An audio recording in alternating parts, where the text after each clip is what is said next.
Okay, seterusnya, kita tengok dekat hidung pula.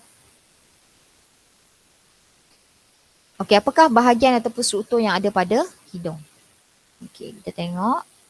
Okey, kita ada hidung. Okey, ada lubang hidung. Okey, ada rongga hidung. Beza lubang dengan rongga. Lubang tu lubang kat depan, ada rongga hidung. Okey, ini adalah sel deria bau. Kalau nak panggil reseptor bau pun boleh, sel deria bau pun boleh. Benda yang sama, perkara yang sama. Okey, lepas tu ada saraf ke otak. Ada nama dia ni. Kita tengok. Okey, ada saraf ke otak. Okey. So dalam sel deria bau, okey ni tengok sel deria bau yang kecil-kecil, hujung ni dia ada mucus. Okey, lepas tu ada saraf ni. Ini bawah lah. Okay, so ni kena kenal pasti.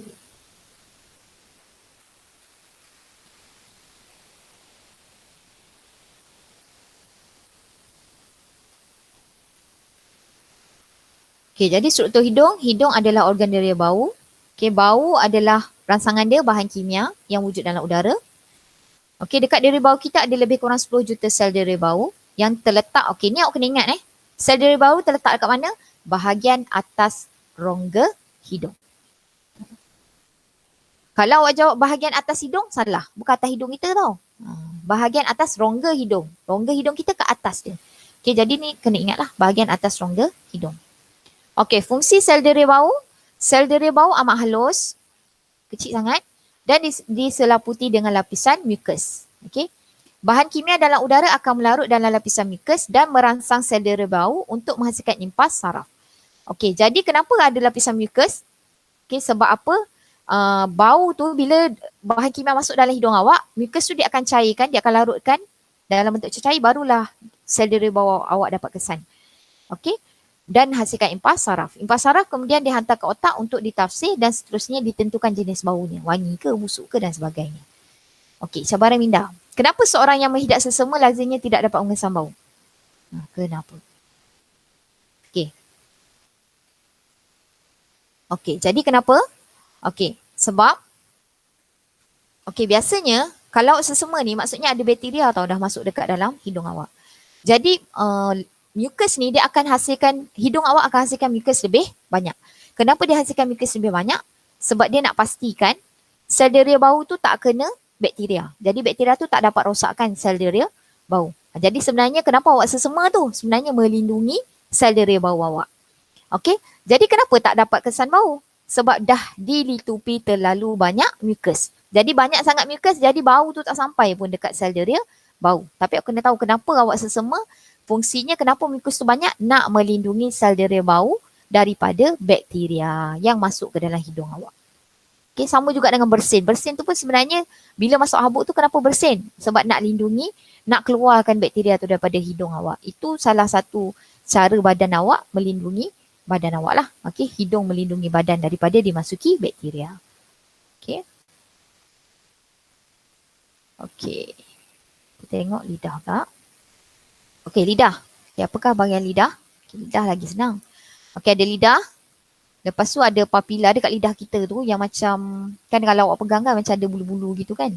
Okay, tu papila pada lidah. Okay, dekat lidah tu ada tunas rasa. Dia rasa lah tunas rasa tu kan. Dia rasa pula. Reseptor. Dekat tunas rasa tu, dalam tunas rasa tu ada reseptor rasa. Okay. Ada liang, ada reseptor rasa, ada sel penyokong yang memegang reseptor rasa ni. Okay, lepas tu ada saraf ke otak. Okay, tunas rasa pada papila. Dalam tunas rasa ada reseptor rasa. Okay, so struktur lidah. Lidah ialah organ dari rasa. Okay, nanti tengok sendiri lidah awak dekat cermin. Ada bintil kecil yang kita kenali sebagai papila. Kalau orang yang suka makan jajan banyak sangat, suka makan benda masin banyak sangat, cuba awak tengok.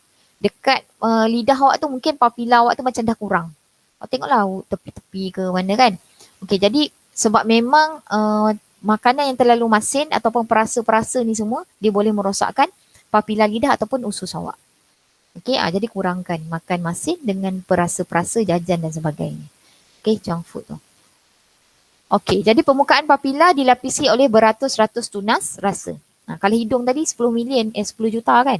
Okey, papila ada beratus-ratus tunas rasa. Okey. Setiap tunas rasa mengandungi 10 hingga 50 reseptor rasa. Reseptor rasa ni dapat kesan 5 jenis rasa asas iaitu masin, manis, masin, masam, pahit dan umami. 5 yang asas. Sebenarnya ada banyak lagi tapi yang asasnya 5. Okey.